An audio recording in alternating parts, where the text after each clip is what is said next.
రైతుల ఐక్యత వరద కాలువకు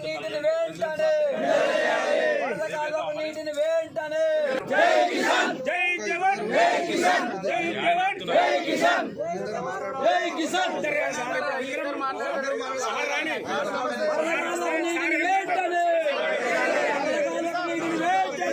తెలిస్తేనే వచ్చాను నేను. ఎందుకంటే నేను ఈ రూట్ లో పోతున్నప్పుడు రైతులు ఆందోళన పడుతున్నప్పుడు రైతులను కలవాల్సిన బాధ్యత నాది ఉంది.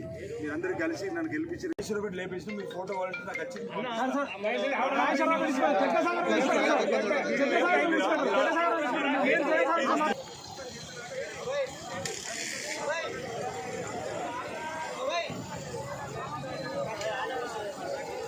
నీటి సమస్య చాలా తీవ్రంగా ఉన్నది కాబట్టి రైతుల సమస్య ఏంటంటే ఒక వారం రోజులు మాకు నీళ్ళు ఇచ్చినట్టయితే ఈ పంటలు గడ్డకెక్కుతాయి కాబట్టి మా రైతులందరం ఇవాళ రోడ్ ఎక్కడం జరిగింది.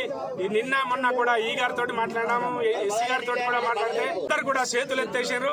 మరి ఈ రోజు మేము కూడా ఇక్కడికి ఇంకా మాకు మందు తీసుకురా 1000 ఇద్దరు మేమందరం కూడా రైతులందరం కూడా ఇక్కడ మందు తాగి చచ్చడానికైనా సిద్ధంగా ఉన్నాం. నీళ్ళు వచ్చేదాకా మాత్రం వీటికి లేసే ప్రసక్తే లేదని చెప్పి మేమందరం కూడా రైతులం ఇంకా చాలా మంది వస్తారు. మరి పోలీసు వాళ్ళు వచ్చారని చెప్పి కొంత భయపడి ఎక్కడో అక్కడ పోతారు. అయినా పోకమని చెప్పినాము. పోలీసు వాళ్ళు కూడా మమ్మల్ని అందరినీ తీసుకుపోయి లోపల వారితే ఊకుంటాం. ఇక్కడ మందు తీసుకొచ్చి ఇచ్చినా కానీ మేము అందరం తాగి చేస్తాం. నీళ్లు మాత్రం మాకు రావాలి.